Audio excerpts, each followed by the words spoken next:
Assalamualaikum warahmatullahi wabarakatuh. Saya Hidayatul Mukaromah, CGP dari Kabupaten Blitar Angkatan 11 yang berasal dari UPT SD Negeri Mronjo 2, Kecamatan Selopuro, Kabupaten Blitar. Berikut ini saya akan menampilkan aksi nyata saya pada modul 1.4 tentang budaya positif di sekolah dasar. Sedikit ulasan tentang sekolah kami yang merupakan sekolah pinggiran yang beralamatkan di Jalan Berantas, Dusun Sumberaden, RT 5, RW 5, Desa Mronjo, Kecamatan Selopuro, Kabupaten Blitar. Berikut ini beberapa profil ruang kelas yang berada di sekolah kami. Sedangkan beberapa budaya positif yang telah dilaksanakan di sekolah kami yaitu diantaranya pelaksanaan apel pagi serta menyanyikan lagu wajib nasional, dilanjutkan dengan bersalaman dengan Bapak Ibu Guru sebelum masuk ke kelas masing-masing. Di setiap Jumat pagi diadakan doa bersama berupa pembacaan tahlil, yasin, dan istighosah yang menguatkan program Kabupaten Blitar yaitu Sekolah Sak Ngajine.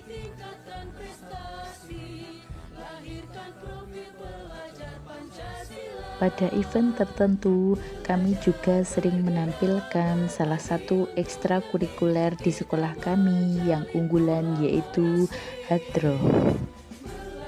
Selanjutnya, kami paparkan pelaksanaan aksi nyata modul 1.4 dengan durasi 4 JP dengan moda kegiatan mandiri dan membuat webinar kecil atau group sharing. Dengan tujuan pembelajaran khusus yaitu dapat menyampaikan pembelajaran dari penerapan konsep inti dari modul budaya positif serta pemahaman mengenai konsep-konsep inti dalam modul budaya positif. Mari kita saksikan pelaksanaan aksi nyata saya pada modul 1.4.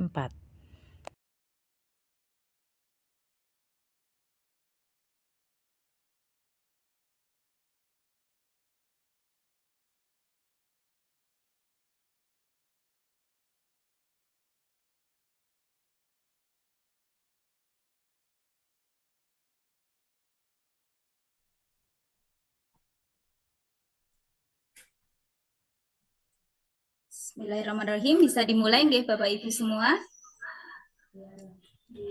Alhamdulillah. Oke, assalamualaikum warahmatullahi wabarakatuh. Waalaikumsalam warahmatullahi wabarakatuh. Selamat siang Bapak Ibu guru hebat semuanya. Semoga hari ini Bapak Ibu semua tetap diberi kesehatan dan kebahagiaan tentunya. Alhamdulillahirrahmanirrahim. Assalatu wassalamu ala asrofil anbiya'i wal mursalin wa ala alihi washabihi ajmain amma ba'du. Yang terhormat di sini ada Ibu Suti Al-Eliatin selaku penanggung jawab komunitas belajar UPT SD Negeri Mronjo 2 dan juga PLT KS UPT SD Negeri Mronjo 2 dan tentunya narasumber kita tercinta yaitu Ibu Hidayatul Mukaromah HSPDGR CGP Angkatan 11 dari UPT SD Mronjo 2 yang kami banggakan. Dan juga Bapak Ibu guru hebat semua yang ada di sini.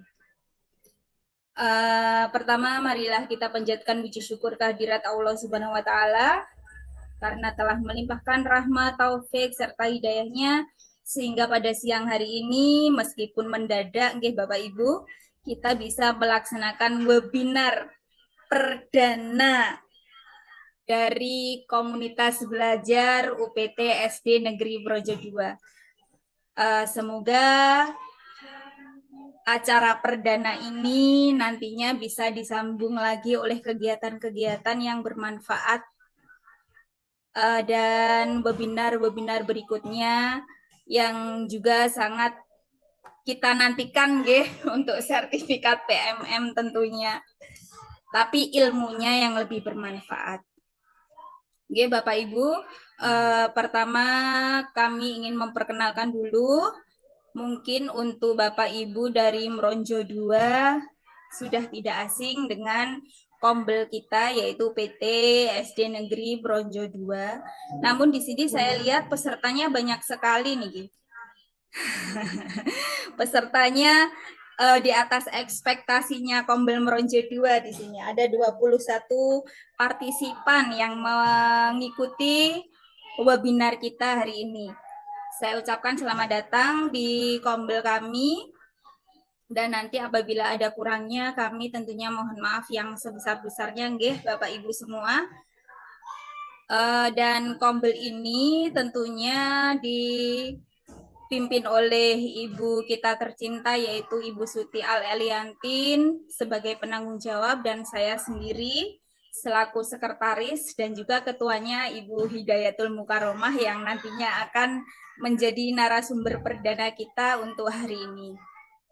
Baiklah Bapak Ibu, Kombel hari ini akan membahas tentang atau program CGP Ibu Hidayatul Mukaromah, yaitu diseminasi budaya positif di sekolah. Bagaimana budaya positif itu bisa berpengaruh terhadap siswa kita, bagaimana budaya positif itu bisa membangun karakter siswa kita yang lebih baik. Tentunya kita nanti akan mendapatkan paparan lebih dari narasumber kita siang hari ini. Untuk itu tidak perlu berlama-lama lagi, kami persilahkan untuk Ibu Hidayatul Mukaromah memulai paparannya. Monggo Ibu Hidayatul. Baik, terima kasih kepada Ibu Gesti sebagai moderator kami. Saya mulai saja, Bapak Ibu hebat. Assalamualaikum warahmatullahi wabarakatuh. Waalaikumsalam warahmatullahi wabarakatuh. Oke, selamat siang Bapak Ibu hebat, dimanapun berada. Izinkan saya sebagai pemateri, bukan pemateri ya, kita sharing informasi tentang salah satu materi pada CGP Angkatan 11, PGP Angkatan 11. Saya sebagai CGP Angkatan 11 Kabupaten Blitar akan sharing tentang budaya positif yang akan diimplementasikan di sekolah dasar. Mohon izin, Bapak Ibu guru hebat semuanya.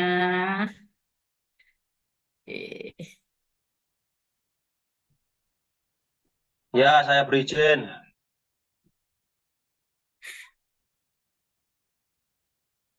Screen-nya.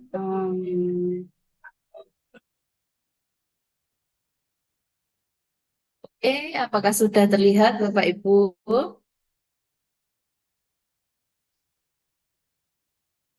Ampun. Sudah. Oke, terima kasih. Oke, kita mulai, Nun sewu, Bapak Ibu guru hebat yang ada di ruang Zoom meeting kita hari ini. Jadi untuk materi hari ini kita diseminasi tentang modul CGP 1.4 yaitu tentang budaya positif. Berdasarkan penerapan pada tahapan Bagja akan tercipta pembiasaan positif di sekolah yang kita kenal dengan budaya positif. Budaya positif ini akan membuat murid memiliki rasa aman, nyaman dalam proses pembelajaran.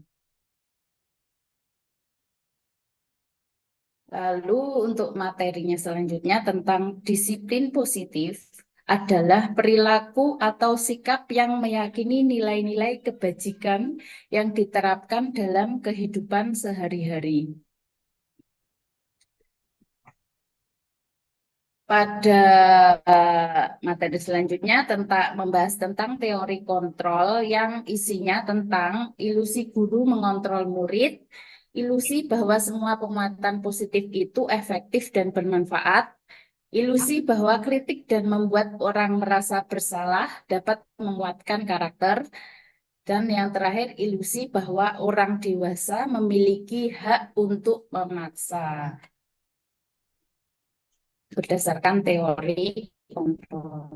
Sedangkan berdasarkan teori motivasi hukuman dan penghargaan, itu ada motivasi perilaku manusia. Yang pertama, yaitu untuk menghindari ketidaknyamanan atau hukuman. Yang kedua, untuk mendapatkan imbalan atau penghargaan dari orang lain. Yang ketiga, untuk menjadi orang yang mereka inginkan dan menghargai diri sendiri dengan nilai-nilai yang mereka percaya. Untuk posisi kontrol kita sebagai guru terhadap perilaku-perilaku siswa kita, yaitu ada 5 posisi. Yang pertama sebagai penghukum, kedua sebagai pembuat merasa bersalah, yang ketiga sebagai teman, yang keempat sebagai pemantau, dan yang kelima sebagai manajer. Sedangkan kebutuhan dasar manusia, terutama untuk murid kita, yang pertama kebutuhan untuk bertahan hidup atau survival, yang kedua kasih sayang dan rasa diterima, love and belonging, yang ketiga kebebasan atau freedom, yang keempat kesenangan atau fun, dan yang kelima penguasaan atau power.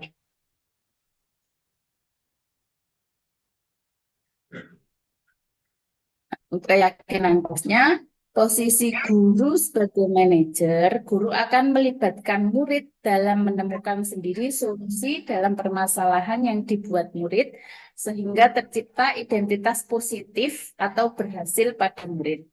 Guru berperan membuat keyakinan kelas yang dibuat bersama-sama dengan murid untuk mengembangkan perilaku baik pada murid.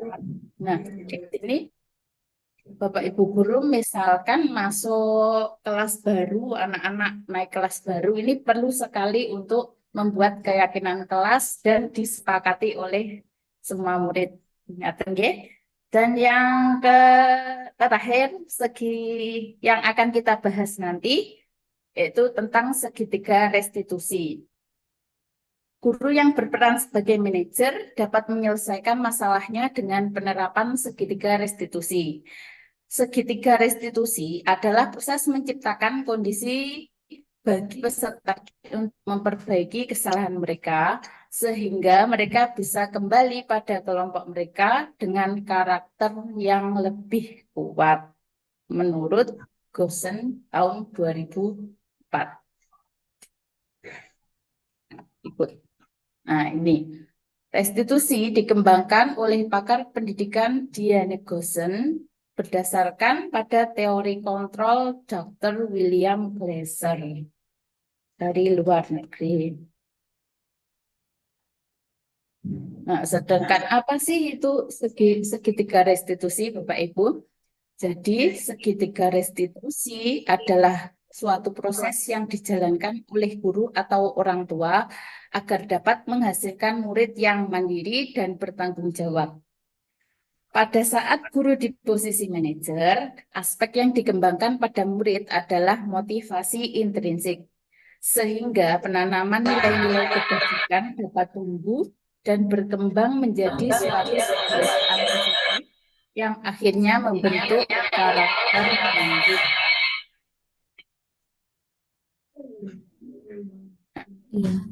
Proses dialog ini terdiri dari 3 langkah yang digambarkan pada ketiga sisi segitiga restitusi.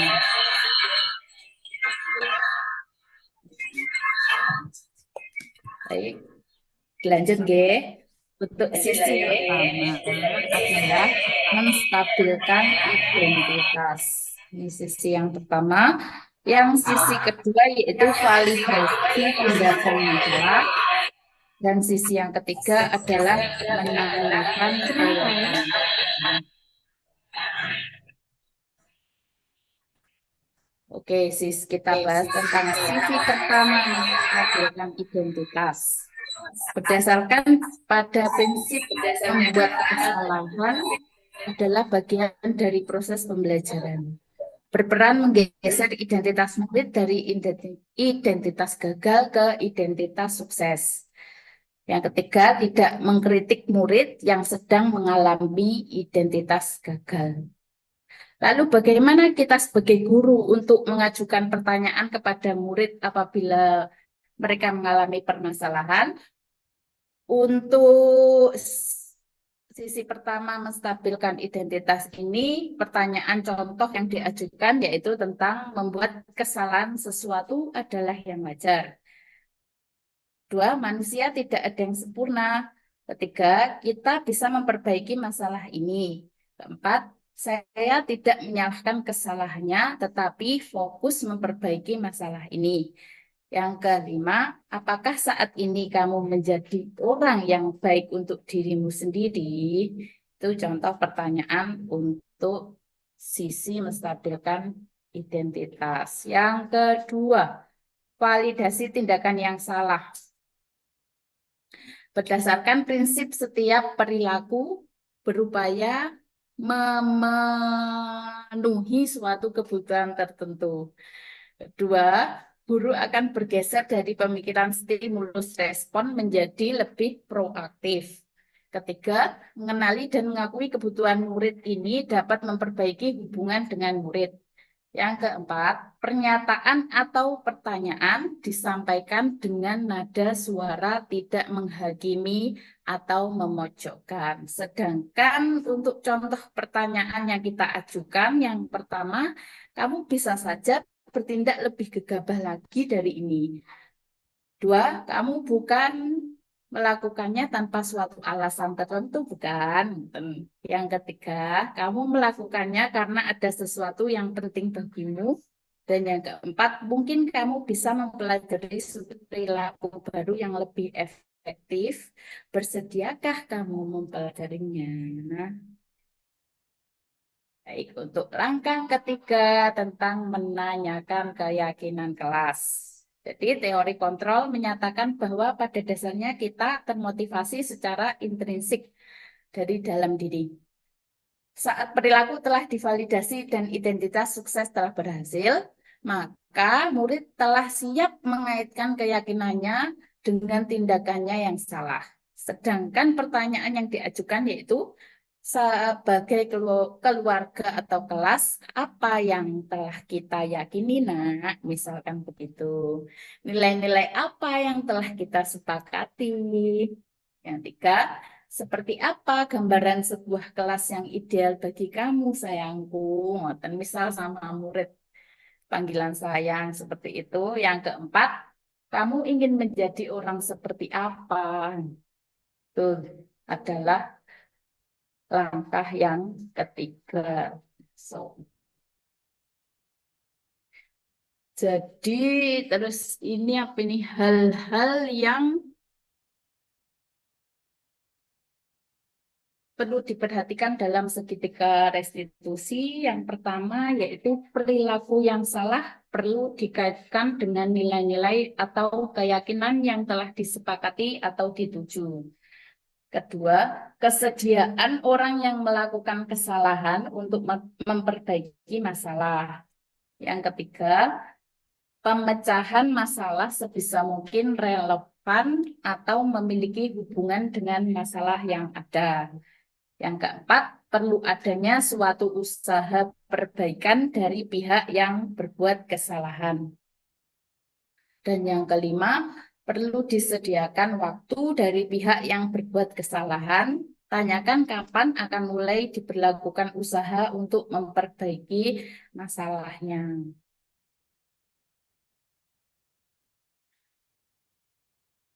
Baik, sedangkan Itu langkah menggunakan segitiga restitusi itu harapannya supaya satu, murid menjadi lebih kuat secara pribadi dan mentalnya. Yang kedua, membuka wawasan murid agar dapat menyelesaikan permasalahannya sendiri. Yang ketiga, murid semakin percaya diri, mandiri, dan merdeka dalam belajarnya. Nah, di sini untuk menguatkan materi atau teori yang sudah kami sharing di depan tadi, kami sudah membuat praktek tentang segitiga restitusi, tentang drama apa ini bermain peran dengan siswa kami untuk tentang pemecahan masalah menggunakan segitiga restitusi. Jadi di sini nanti ada 2 kasus yang kami paparkan, yang kami buat. Contoh misal kasus yang pertama. Suatu hari ketika jam istirahat, Bu Ida sedang mengerjakan tugas administrasi guru di kelas. Tiba-tiba Putri datang menghampiri Bu Ida dan mengadu bahwa dia baru diejek teman yang bernama Bisma. Putri marah dan kesal, lalu membalas perbuatan Bisma dengan membentak-bentak dengan kata-kata yang kurang sopan di dalam kelas dan di depan teman-temannya. Oke,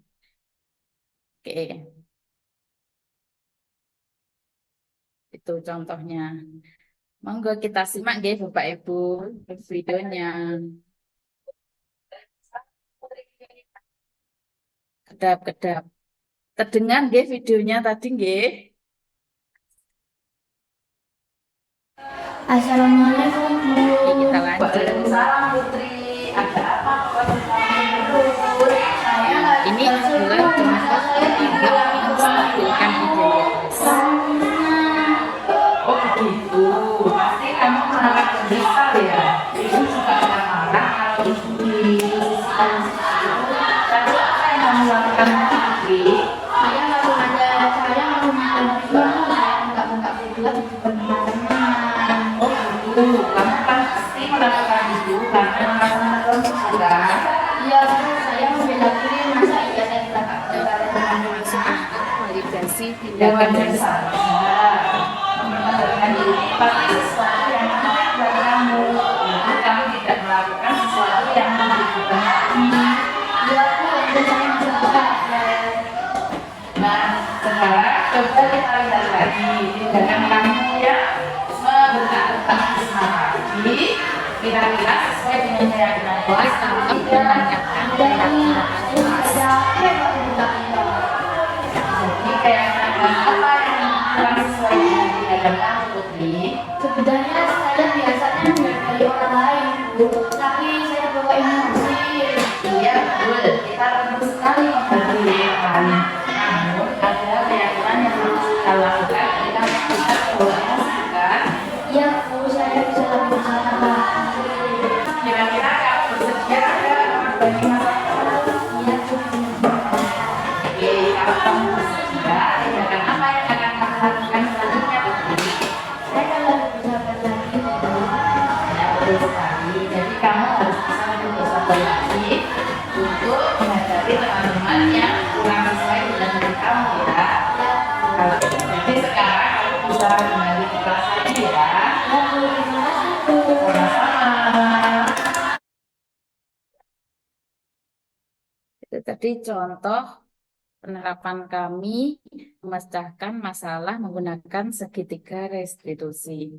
Oke, untuk analisis kasus yang pertama, posisi kontrol yang diperankan oleh Bu Ida yaitu posisi manajer. Terlihat ketika Bu Ida menggunakan langkah dari segitiga restitusi saat memecahkan masalah yang dihadapi oleh Putri. Bu Ida mempersilahkan Putri untuk mempertanggungjawabkan perilakunya, mendukung dan mendampingi Putri dalam memecahkan masalahnya. Sedangkan langkah-langkah segitiga restitusi yang diambil Bu Ida tadi, yaitu yang pertama menstabilkan identitas, terlihat dari untuk menenangkan putri dengan cara memposisikan kalau Bu Ida sebagai putri juga pasti akan marah apabila dituduh yang tidak sebenarnya. Jadi tidak langsung menghakimi ya, menstabilkan identitas terlebih dahulu. Untuk langkah yang kedua yaitu tentang validasi tindakan yang salah. Jadi Bu Ida mengatakan bahwa putri melakukan hal itu pasti memiliki alasan tertentu. Selanjutnya Bu Ida berkata bahwa mempertahankan diri adalah hal yang penting untuk kamu tidak bertindak lebih gegabah lagi. Itu termasuk langkah ya validasi tindakan yang salah. Sedangkan untuk langkah menanyakan keyakinan, Ibu Ida menanyakan tentang keyakinan kelas yang sudah disepakati dan bertanya apakah Putri melanggar keyakinan kelas, Putri bersedia memperbaiki tindakannya yang salah, dan yang terakhir tentang hal apa yang akan dilakukan Putri untuk memperbaiki masalahnya di kemudian hari. Oke. Jadi nilai kebajikan keyakinan kelas apa yang dituju pada kasus pertama? Yang pertama menghargai orang lain, yang kedua nilai tanggung jawab, dan yang ketiga adalah nilai mandiri. Oke, untuk kasus kedua kita skip.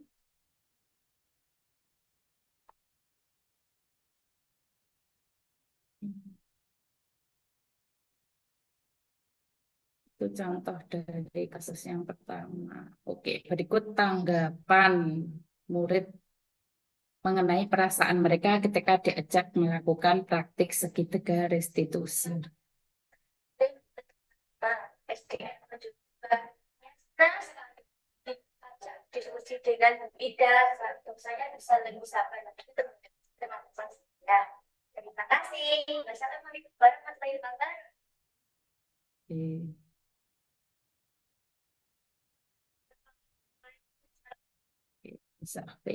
Oke, demikian sharing dari kami, sedikit sharing.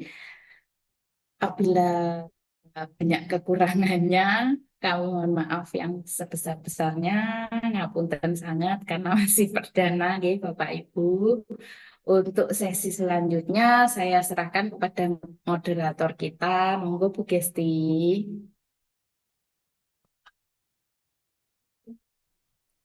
Terima kasih banyak Ibu Hidayatul Mukaromah atas paparannya untuk budaya positif, disiplin positif di sekolah, dan bagaimana nantinya kita mengatasi permasalahan yang sering muncul kepada siswa-siswa kita.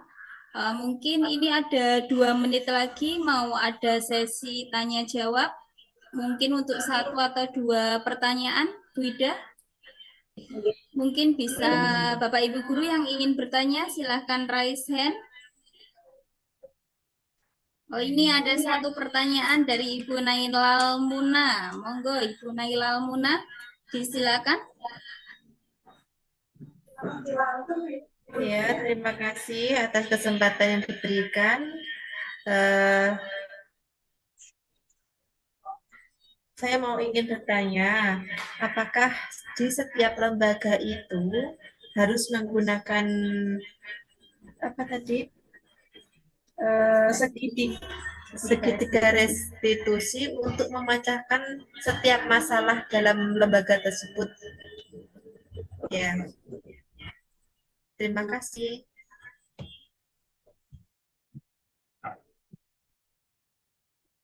Ya. Terima kasih atas pertanyaannya Ibu Nailal Muna. Mungkin langsung saja Ibu Hidayatul Mukaromah untuk menjawab pertanyaan dari Ibu Nailal Muna. Terima kasih Bu Nailal Muna atas pertanyaannya, bahwa pertanyaannya tadi yaitu apakah setiap permasalahan yang dihadapi murid menggunakan segitiga restitusi untuk menyelesaikannya. Ngaten nggih? Nah, izin menjawab bahwa untuk setiap permasalahan murid itu tidak harus menggunakan segitiga restitusi untuk memecah.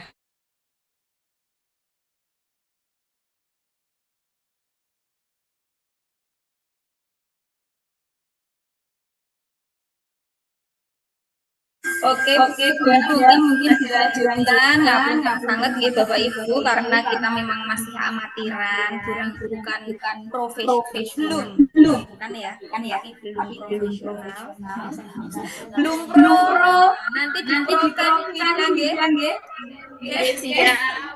Kita lanjutkan.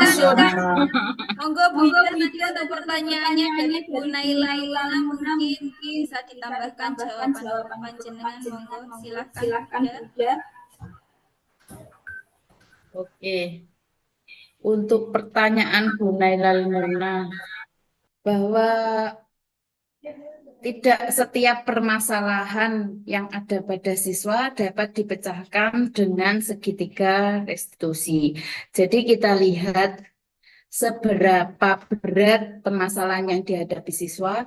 Jika permasalahan tersebut tidak perlu menggunakan ketiga langkah tersebut, misalkan kita langsung saja menggunakan langkah yang ketiga, menanyakan keyakinan, atau yang kedua dan ketiga, validasi tindakan yang salah dan langsung menanyakan keyakinan, ngoten bisa. Jadi tergantung berat atau tidaknya permasalahan yang dihadapi siswa. Jadi tidak semua langkah harus diterapkan semua. Ngaten nggih Bu Nailal Muna.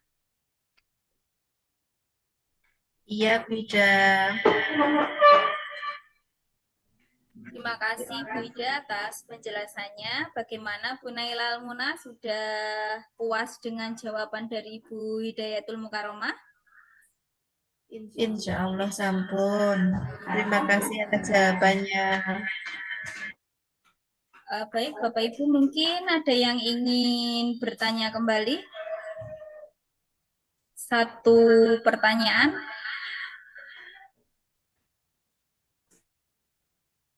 Bisa raise hand, Bapak Ibu.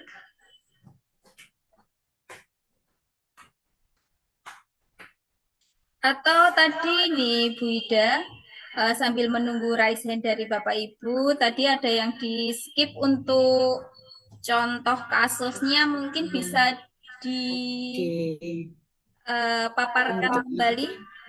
Ya, saya tampilkan lagi kasus yang kedua, nggih.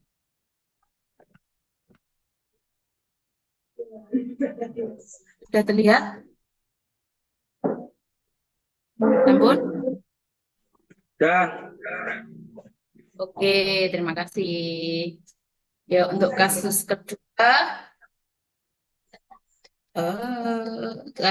kedua, yaitu tentang Syafid adalah murid kelas 6, dia sering tidak masuk sekolah dan tanpa izin kepada guru, sehingga banyak pelajaran yang tertinggal. Hari itu, Bu Ida memanggil Syafid untuk mengajaknya berdiskusi tentang permasalahannya. Berikut permainan perannya. Syafid, Ibu sering mendengar kamu tidak masuk sekolah tanpa izin. Iya kan? Ini tanpa berapa kali kamu tidak masuk sekolah tanpa izin? Sering tidak masuk itu suatu kesalahan, bukan? Iya, Bu.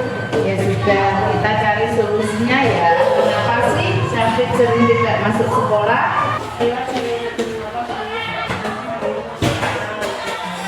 Kamu tahu keyakinan kelas yang telah kita sepakati?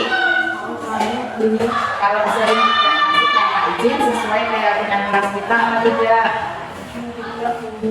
Menurut kamu keyakinan kelas apa yang sudah kita lakukan? Keyakinan kelas. Oke, menurut kamu disiplin itu penting atau tidak?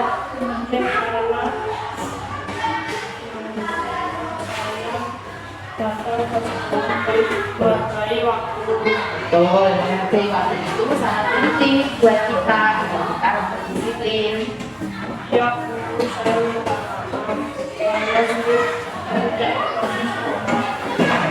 Iya, Syafid, menurut kamu apa yang akan kamu lakukan agar kamu tidak mengulanginya lagi? saya akan mengidentifikasi. Oke, jadi kita tahu ya solusinya dari permasalahan kamu. Nah, sekarang kamu bisa kembali ke kelas. Itu contoh dari kasus 2, yaitu tentang anak yang sering tidak masuk sekolah dan tanpa izin kepada guru. Sedangkan analisisnya dari kasus 2, yang pertama posisi kontrol yang diperankan oleh guru, yaitu sebagai posisi leader. Terlihat ketika Bu Ida menggunakan langkah dari segitiga restitusi saat memecahkan masalah yang dihadapi oleh Syafid. Kedua, Bu Ida mempersilahkan Syafid untuk mempertanggungjawabkan perilakunya, mendukung dan mendampingi Syafid dalam memecahkan masalahnya dengan mencari solusi bersama. Kan langkah-langkah segitiga restitusi dari kasus Pembahasan. langkah yang pertama, menstabilkan identitas. Terlihat bahwa upaya Bu Ida ketika menanyakan permasalahan Syafid dengan nada pelan dan penuh kasih sayang tentang berapa kali Syafid tidak masuk tanpa izin, serta menanyakan apakah tindakan itu adalah sebuah kesalahan. Sedangkan langkah kedua, yaitu validasi tindakan yang salah. Ketika Ibu Ida mengajak Syafid untuk mencari solusi dari permasalahan yang saat berkata begini, ya sudah kita cari solusinya bersama ya. Allah, paling pisan. Selanjutnya Bu Ida menanyakan barang takon wifi kena. pada Syafid mengenai alasannya, kenapa kok sering tidak masuk sekolah tanpa izin. Dan sedangkan untuk langkah menanyakan keyakinan, terlihat bahwa Bu Ida menanyakan tentang keyakinan kelas yang sudah disepakati dan bertanya apakah Syafid melanggar keyakinan kelas. Kedua, bertanya apakah Syafid bersedia memperbaiki tindakan yang salah. Dan yang terakhir, Bu Ida lanjut bertanya tentang hal baik apa yang akan dilakukan Syafid untuk memperbaiki masalahnya. Sedangkan nilai kebajikan yang dituju dalam kasus 2 yang pertama adalah nilai disiplin. Jadi Syafid tadi akan dan datang dan masuk sekolah setiap hari. Yang kedua, menghargai waktu. Syafid akan berusaha tidur lebih awal, kemudian bangun lebih pagi dan bersedia datang ke sekolah tepat waktu. Nilai yang ketiga yaitu tanggung jawab. Syafid bersedia tanggung jawab untuk memecahkan masalah yang dihadapi dengan semangat dan antusias. Ini adalah mandiri. Terlihat Syafid merubah baik lagi dengan inisiatifnya sendiri. Oh ya, beda. Ini saya juga mau tanya. Ini hampir saya punya kasus hampir sama dengan kasusnya Syafid tadi. Murid saya bernama Muhammad Adi Nastain. Ini sering sekali tidak masuk dan juga tiada izin. Jadi yang pertama tadi saya harus menstabilkan identitas. Yang kedua saya harus validasi, betul ya? Tindakan yang salah. Validasi tindakan yang salah. Mungkin nanti bisa saya jadikan acuan untuk menyelesaikan kasus yang hampir sama dengan kasusnya Bu Ida, kasus murid saya yang bernama Muhammad Adi Nastain. Terima kasih Bu Ida. Ngaten. Baik Bapak, untuk kasus yang sama, alhamdulillah langkah yang kita terapkan berdasarkan segitiga restitusi tadi, yaitu betul sekali untuk yang pertama menstabilkan identitas dulu. Jadi kita kita diharapkan tidak menghakimi anak dahulu. Kamu terlambat, kamu dihukum gini gitu. Kalau bisa seorang guru sebagai manajer menghindari hal tersebut. Jadi kita menstabilkan identitas anak dulu. Yang kedua, memvalidasi tindakan yang salah dengan menanyakan tadi, kamu tahu kan itu tindakan yang salah. Lalu untuk langkah ketiga, menanyakan keyakinan. Menurut kamu, keyakinan apa yang sudah kamu langgar gitu? Ditanyakan kepada anaknya. Jadi kita tidak, kamu melanggar peraturan kelas, tidak izin, tidak masuk tanpa izin, itu tidak boleh. Jadi ditanyakan kepada anaknya dulu, menurut kamu peraturan yang keyakinan yang mana yang kamu langgar, nak? Terus bagaimana usaha kamu untuk memperbaikinya? Dan contohnya itu menanyakan keyakinan. Seperti itu Bapak Una untuk masalah Terima kasih, panjenengan Bunda. Oh ya, dan benar, murid Bunda. panjenengan. Kan dulu pernah saya selesaikan dengan ini. Saya dengan nada yang agak keras. Kamu nggak masuk beberapa hari tanpa izin gini-gini. Justru anaknya diam. Tidak ada jawaban, tidak ada respon atau respek yang baik. Jadi dengan mengetahui segitiga ini tadi, alhamdulillah Buddha mungkin besok akan saya gunakan untuk menyelesaikan permasalahan dari anak didik saya yang bernama Muhammad Adi Nasta'in. Semoga setelah ini nanti ada perbaikan. Terima kasih Buddha. Amin. Nggih, Bapak Una, semoga murid Bapak yang bernama Adi tadi bisa memperbaiki permasalahannya dengan Bapak nanti mencoba menerapkan menggunakan langkah segitiga restitusi, ya Pak. Ya Buddha, terima kasih. Oke, semangat, semangat Bapak Ibu guru hebat. Oke, monggo Bu Gesti. Mungkin ada Bapak Ibu guru lagi yang ingin mengajukan pertanyaan, monggo. Ini waktunya masih ada 20 menit ini. Bapak Ibu dari Meronjo 3 boleh, Pak Agung monggo. Itunya semakin banyak Ibu Atau Gesti. share pengalaman monggo yang biasa jenengan nggih. bentak-bentak putra putrine teng sekolahan. Oh, nggih, monggo Bapak Ibu kita sharing bersama, Belajar kita pecahkan salahnya. bersama karena ini kami juga masih belajar saestu. Nah, Meronjo itu benar loh, Bu. Oh, ngaten. Hmm. Alhamdulillah nggih Pak Agung nggih. Dan jos niku Bapak Ibu gurunya pasti berhasil.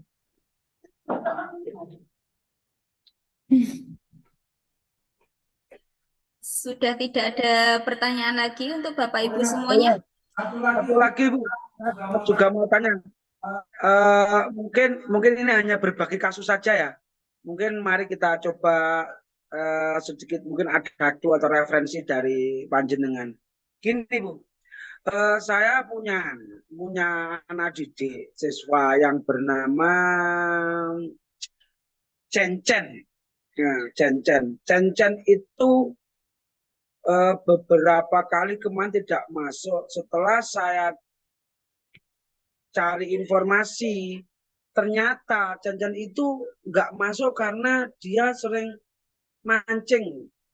Dari tetangga-tetangga saya cari informasi, ternyata mancing. Nah, di situ yang saya herankan, kalau anak tidak masuk itu dari orang tua apakah tidak ada respon atau istilahnya cara Jawanya nuturin itu, saya juga heran. Nah, setelah saya ke sana, saya telusuri ke sana lah, ternyata posisi Cencen itu masih tidur. Ya, ini saya juga mungkin ada sedikit ide atau penyelesaian yang mungkin bisa jadikan referensi untuk menyelesaikan anak didik saya bernama Cencen ini. Monggo Bu, terima kasih.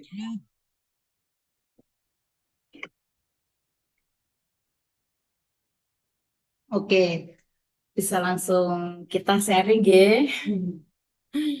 Sebenarnya ini di sini saya juga masih belajar Bapak, jadi monggo kita sharing bersama.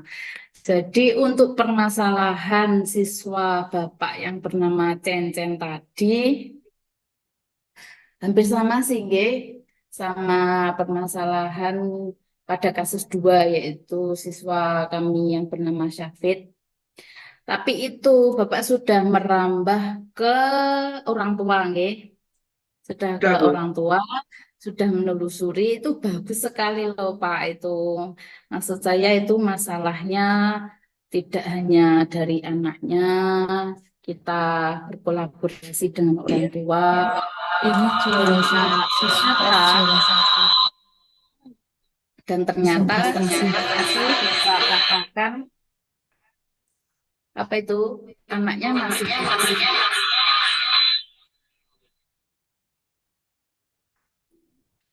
dan lalu kok tidak ada tanggapan apa itu menggema suaranya maaf sebentar.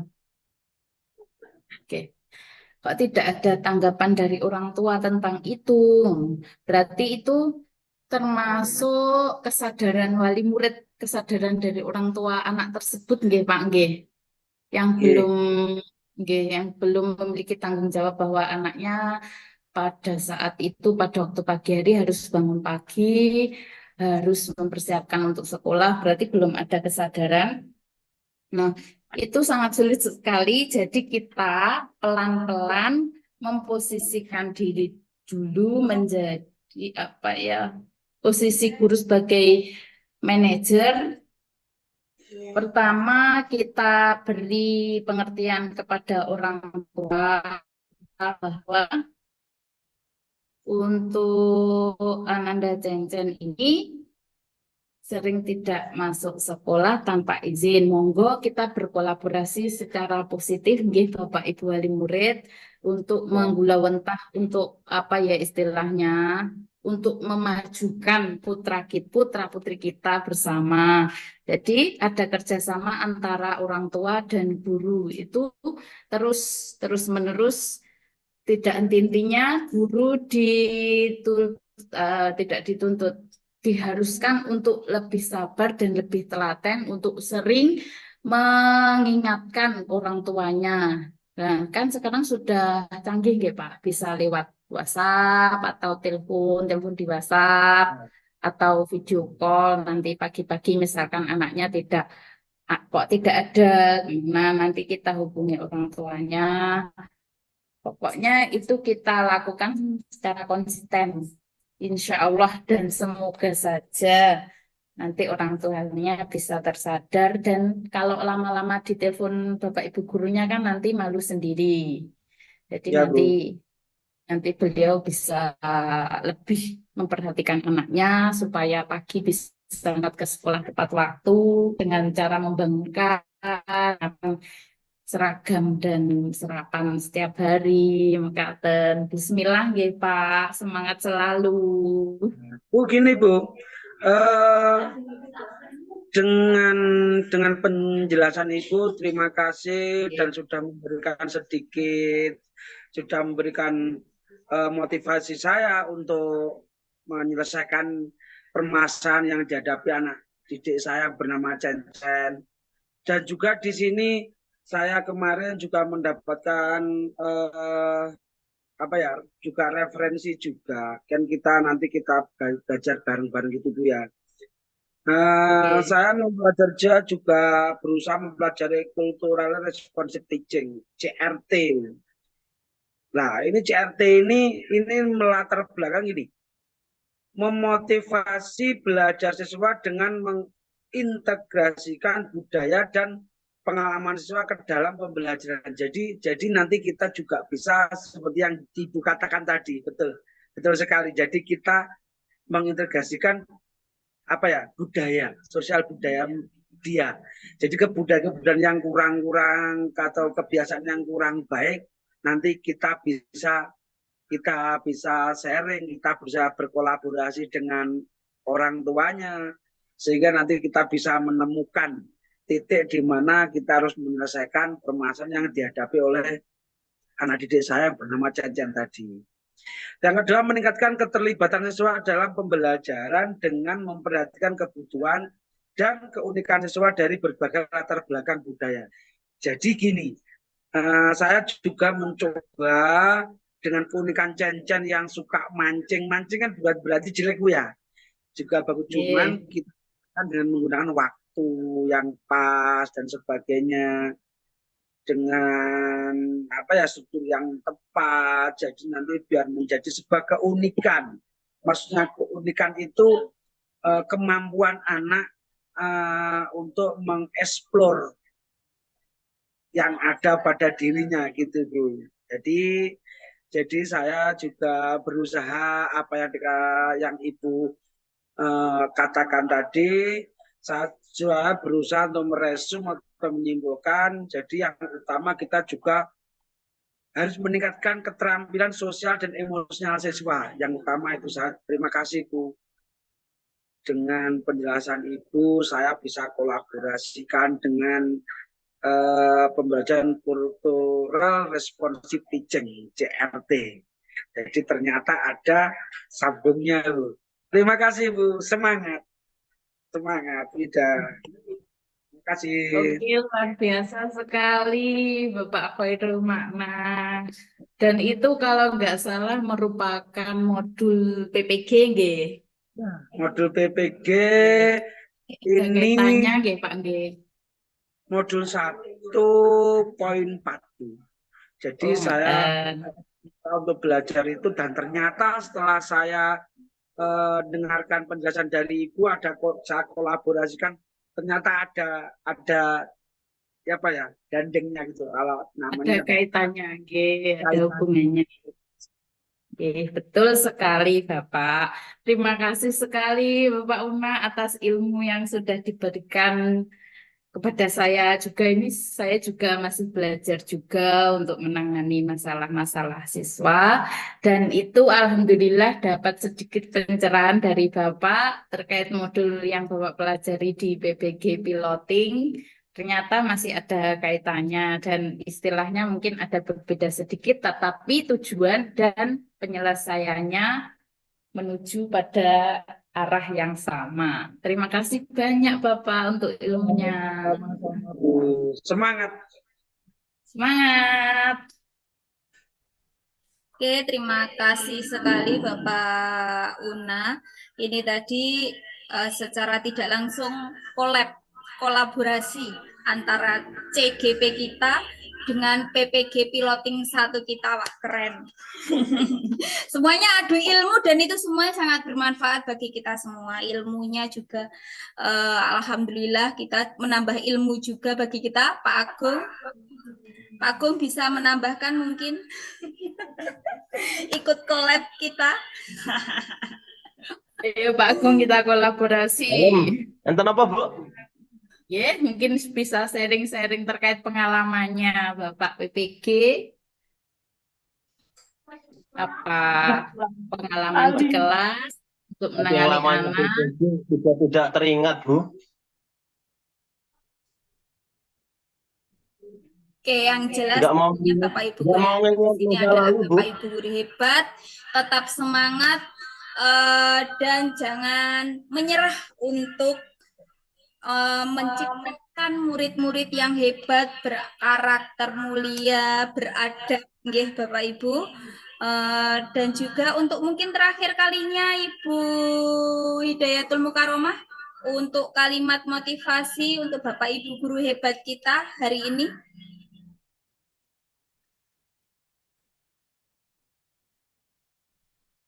Oke. Jadi terima kasih Bu Gesti untuk kesempatannya. Terima kasih juga Bapak Ibu guru hebat kali ini yang sudah sharing pengalaman mengajarnya selama ini. Jadi untuk kalimat-kalimatnya yaitu Anak-anak hidup dan tumbuh sesuai kodratnya sendiri. Pendidik hanya dapat merawat dan menuntun tumbuhnya kodrat itu. Jadi tetap semangat Bapak Ibu guru hebatku.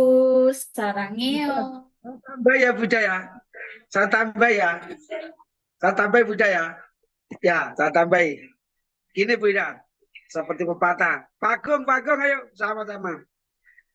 Allah tidak akan memberikan apa yang kita minta, tapi Allah akan memberikan apa yang kita butuhkan. Jadi kita tidak usah meminta murid yang pandai, tapi kita butuh murid yang pandai. Dengan cara apa? Kita bersama butuh karakter apa yang dikatakan semangat. Semangat dulu semuanya. Oke, sebelum kita akhiri diseminasi kali ini, mungkin Bapak Ibu bisa menyalakan videonya semuanya. Kita tangkap layar dulu istilahnya, oke? Kita foto bersama dulu sebagai dokumentasi.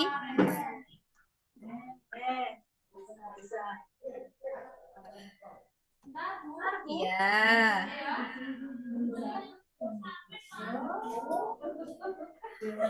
Sambil menunggu Bapak Ibu guru yang lain untuk presensinya tadi sudah di-share di chat nggih Bapak Ibu. Bisa diisi dan nanti untuk sertifikatnya nanti akan dikirimkan ke email Bapak Ibu masing-masing. Makaten Bapak Ibu. Siap. Siap. Oke, kita pose.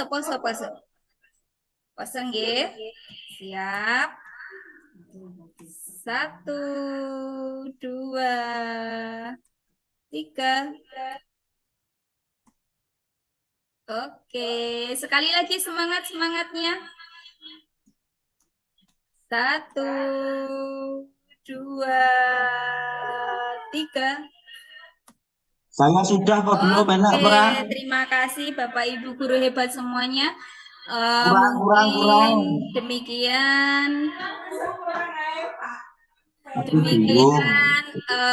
webinar kali ini. Mohon maaf sekali, memang kami masih banyak sekali kekurangan dan semoga kedepannya bisa menjadi lebih baik lagi. Dan untuk narasumber kita kami ucapkan terima kasih banyak. Semoga apa yang telah Ibu Ida sampaikan itu bisa bermanfaat tentunya bagi kami dan bagi para murid dan peserta didik kita semuanya. Amin ya rabbal alamin. Terima kasih semuanya.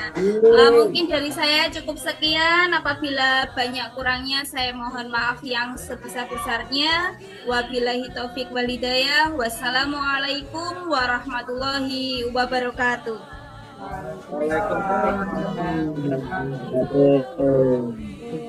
Bu Ida. Semangat. Terima kasih. Oke, semangat. Dek nulari kancane ya ta. Yoi.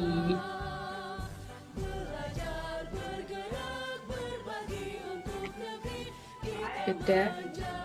Oke, teman-temanku semuanya bisa keluar dari Zoom.